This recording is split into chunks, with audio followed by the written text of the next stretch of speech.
ایران امریکای سره روغې کولو دپاره مذاکرات کولو دپاره سرور شرایط کېښودلي دي او ایران داسې شرایط کېښودلي دي چې امریکې له پلکۍ باندې خپه کېښودې ده. امریکا وایي زه به تباه شم خو د ایران دا څلور شرطونه به زه نه منم. ایران داسې کم شرطونه کېښودلي چې امریکې له پلکۍ خپه یې ده. نو په دې ویډیو کې په ډیټیل سره خبره کوو.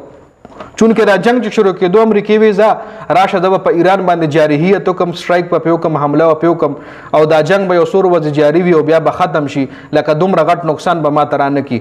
خو ایران چې دا جنگ دومره کنټینیو وساتلو نو ایران دنیا ته وښودله چې مونږ کې همت شته، مونږ کې د جنگ جذبه شته دی او امریکې په ټیبل ټاک باندې مجبوره کا. نو دا د ایران پاور دی جی.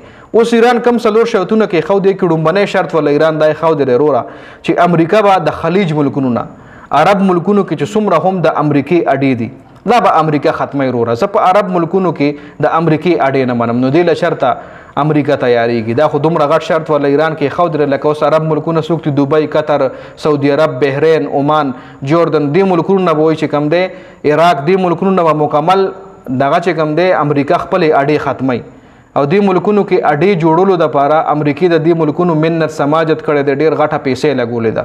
نو اوس امریکا ایټ وانس ډایرکټلی دې ملکونو کې خپلې اډې ختمولی شي نه او امریکا دا اډې د ایشیا ملکونو باندې خپل هولډ ساتلو دپاره جوړې کړي. لکه اوس امریکا چې کوم دی د امریکې نه په پاکستان حمله نشي کولی، په انډیا نشي کولی، په بنګلادیش نشي کولی، په سریلانکا نشي کولی، په نیپال نشي کولی، په چاینا نشي کولی، په جاپان نشي کولی. ځکه ډېر غټ ډسټنس دی.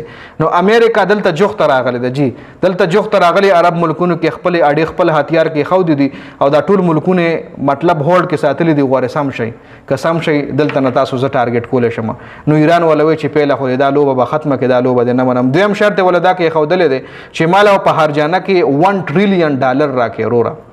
تا چې زما څومره نقصان کړی په دې جنگ کې، زمونږ لیډر دی وجلی دی، په سکولونو دی حملې کړي دي، زمونږ خلک ته شهیدان کړي دي، زخمیان کړي دي، هسپتالونه، سکولونه، جوماتونه، ډېر مطلب انفراسټرکچر تا زمونږ تباه کړی دی. نو د دې تاوان کې به موږ له $1 ټریلیون راکړي.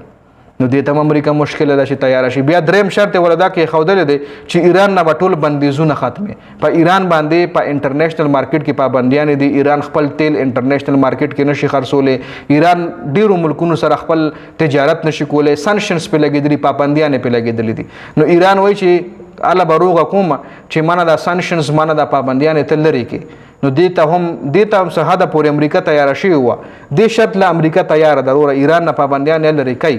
بل څلورم شرط یې ولا دا کېښودلی دی چې آینده به امریکا یا اسرائیل په ایران باندې جارحیت نه کوي. جارحیت مطلب دا چې ایران به وده وي به خوب کوي او دلته به پیدایي حمله وکړي.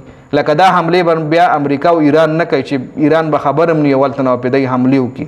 نو دا څلور غټ شرطونه چې کوم دي ایران امریکې له کېښودلي دي او دا داسې شرطونه دي چې امریکې له بالکل پلکۍ خپه یې ښودلې ده او دې شرطونو منلو ته امریکا ډېر په مشکله به تیاري.